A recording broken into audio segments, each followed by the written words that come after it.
napauwi kami, siyempre magkano lang din naman yung binigay sa amin ng kumpanya, kumpanya. Oo. Tapos siyempre, pagdating mo sa Pilipinas, wala kang ibang aasahan kasi siyempre nagpapaaral ka rin ng kapatid. Correct. Tapos Oo. nagsusuporta ka rin sa family mo. Mm. So, ang nangyayari, nauubusan ka talaga ng funds. Nauubusan ka ng pocket monies. So, ang nangyari, kailangan kong bumalik ulit sa pagtatrabaho. Pagtatrabaho dito sa Manila. Tapos, siyempre, balik ka ulit sa uno.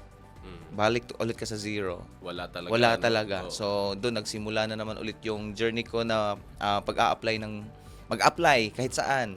As long as merong agency na tatanggap. So, na-try kong mag-apply sa mga cruise line company. Oh. Ayan, so nung natanggap naman ako doon, Yun na yung parang nagbarko ka na. Seaman yes, ka na noon. seaman na ako noon. Oo.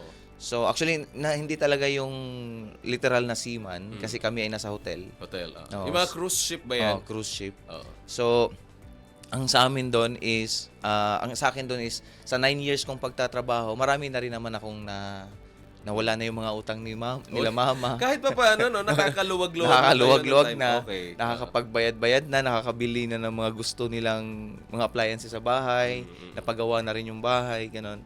So, dumating din ako sa point na parang hindi forever ako mag-abroad eh. And nadisgrasya sa barko. Totoo? Yes. Paano ka na-disgrasya?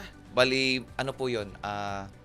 Yung parang rough sea ang tawag namin doon. Okay. Umaalog yung barko. Tapos syempre, as waiter na kasi ako nun sa barko, hawak namin yung tray, oval tray, na may laman ng mga plato, kutsara, kasi nagliligpit kami. Oo. Tapos, habang hawak namin yun, maalog, natumba ako, bumagsak Na out ako. of balance ka? Oh, yes, na out of balance ako. Oo. Pero may protocol kami doon na one hand free. Ang problema lang, syempre, hindi naman lahat ng oras may Oo. mahahawakan ka. So, nung biglang umalog yung barko, natumba ako, nadulas. Tapos ito yung tumama. So, ang nangyari, inoperahan ako dito sa Manila Doctors. So, pinauwi ka? Pinauwi, yes. Sagot yun ng kumpanya? Sagot ng kumpanya lahat. Yun naman ang maganda kahit pa paano. And then, Pero ang problema doon, syempre kapag ka mag-ano ka na, babalik ka na sa barko, hanggat hindi ka healed, hindi ka nila pababalikin. So, parang to be advised ka. TBA, parang ganon. So, wala pang chance na makakabalik ka pa ulit sa barko. So, yun, nag-start ako ng another business para naman may extra income ako. habang naghihintay